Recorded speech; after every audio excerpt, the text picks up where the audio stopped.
السلام علیکم ویورز، اس قسط کے آغاز میں جیسا کہ ویسلوس ارطغرل پر الزام لگاتا ہے کہ اس نے گورنر کی بیٹی ہیلینا پر حملہ کروایا ہے۔ گورنر ارطغرل پر تلوار اٹھاتا ہے تو ارطغرل وہی تلوار گورنر کے گلے پر رکھ دیتا ہے اور کہتا ہے کہ یہ کوئی جال ہے، ہم نے ایسا کچھ نہیں کیا اور میں یہ ثابت بھی کروں گا۔ اس سب کا نتیجہ جنگ ہوگی اگر تم باز نہیں آئے۔ دوسری طرف ترگت اور بمسی کو مارنے کے لیے کچھ اور سپاہی آ جاتے ہیں اور وہ ان کو مارنے میں مصروف ہوتے ہیں۔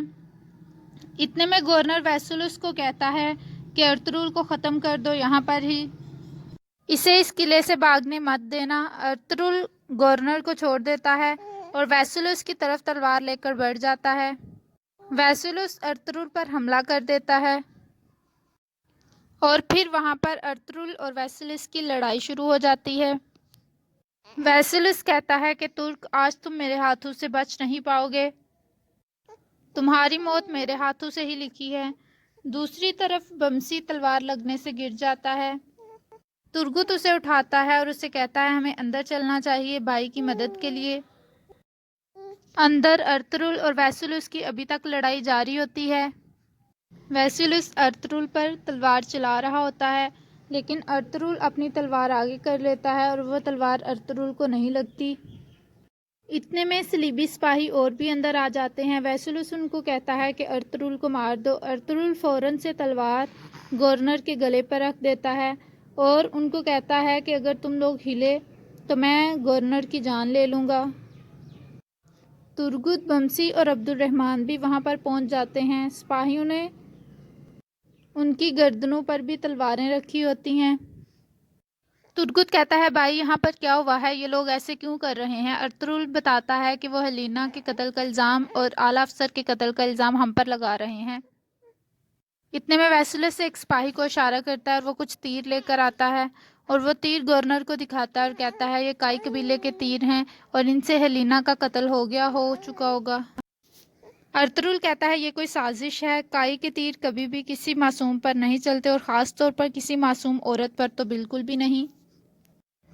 میرے سپاہی یہ ثابت کریں گے کہ ہم نے ایسا کچھ نہیں کیا اور وہ تمہاری بیٹی اگر زندہ ہوگی تو اس کو واپس لے کر آئیں گے اور اگر وہ مر چکی ہوئی تو اس کے ذمہ داروں کو ڈھونڈ کر ہم یہ ثابت کریں گے۔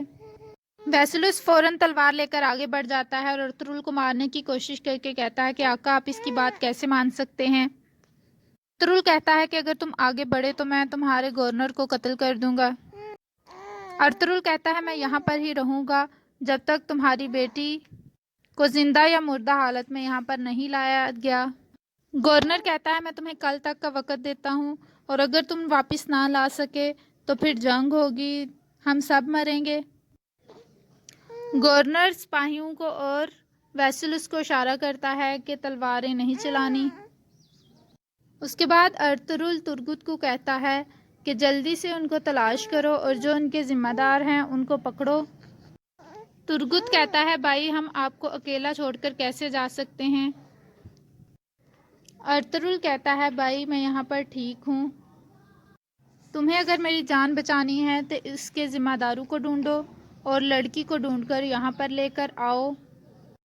ویسلوس کہتا ہے اگر تم کل تک ڈھونڈ کر نہیں لائے تو پھر گھنٹیاں بجیں گی اور تمہاری موت میرے ہی ہاتھوں سے ہوگی۔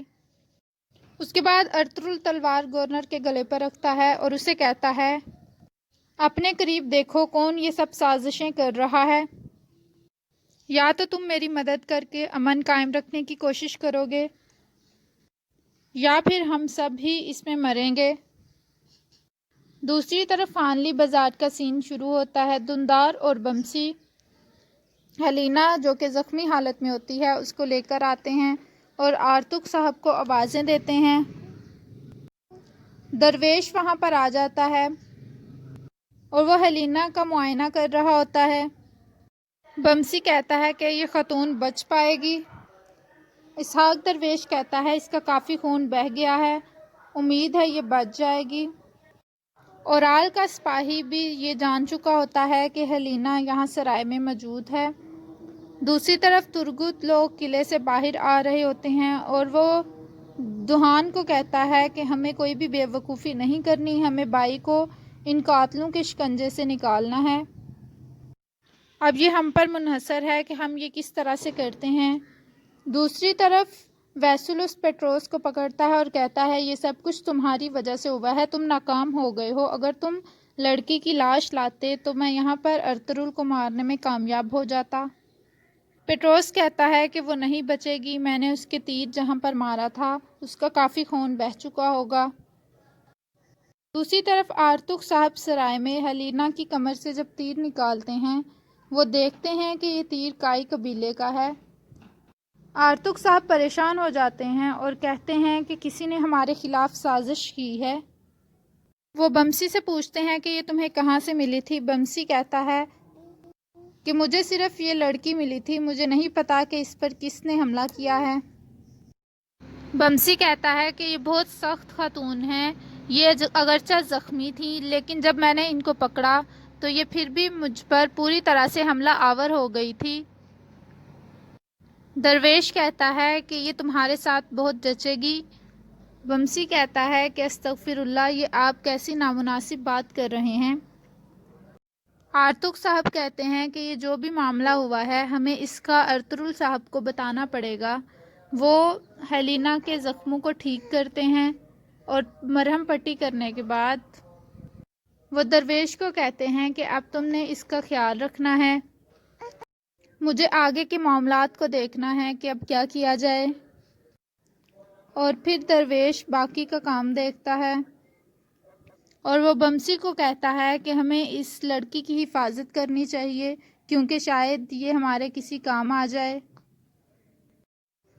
بمسی وہاں پر کھڑا پریشانی سے یہ سب کچھ سوچ رہا ہوتا ہے کہ یہ آخر میں کیا ہو گیا۔ دوسری طرف ترگت اور باقی سپاہی ہیلینا کو ڈھونڈنے کے لیے وہاں سے نکل چکے ہوتے ہیں اپنے گھوڑوں پر۔ اس کے بعد جاودار قبیلے کا منظر شروع ہوتا ہے۔ امیر سعادتین ایک نقشے کو لے کر بیٹھا ہوتا ہے اور وہ کہتا ہے کہ بہت سے ترک قبائل جو آپس میں منتشر ہو گئے ہوئے ہیں جبکہ دوسری طرف منگول حملہ کرنے کے لیے تیار بیٹھے ہیں۔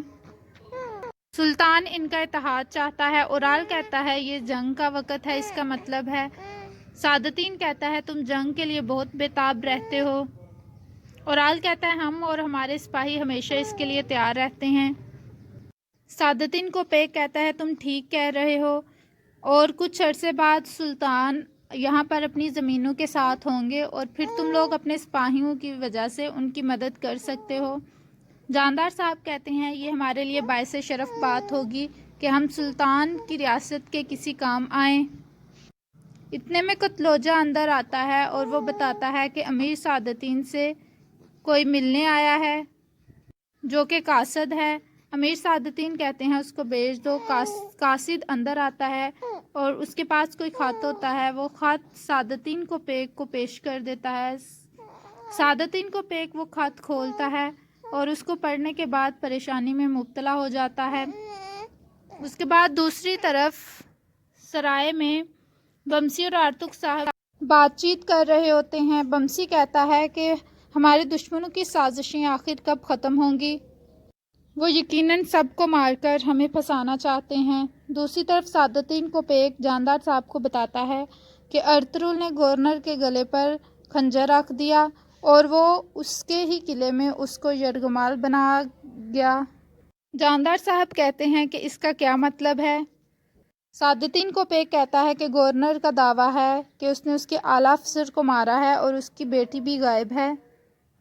جاندار کہتے ہیں کہ یہ ارطغرل آخر کر کیا رہا ہے؟ سعادتین کو پیک کہتا ہے کہ اگر ہم نے ارطغرل کو ماضی میں ہی ختم کر دیا ہوتا تو آج ہم اس کی بے وقوفیوں کی بجائے فتوحات کی باتیں کر رہے ہوتے۔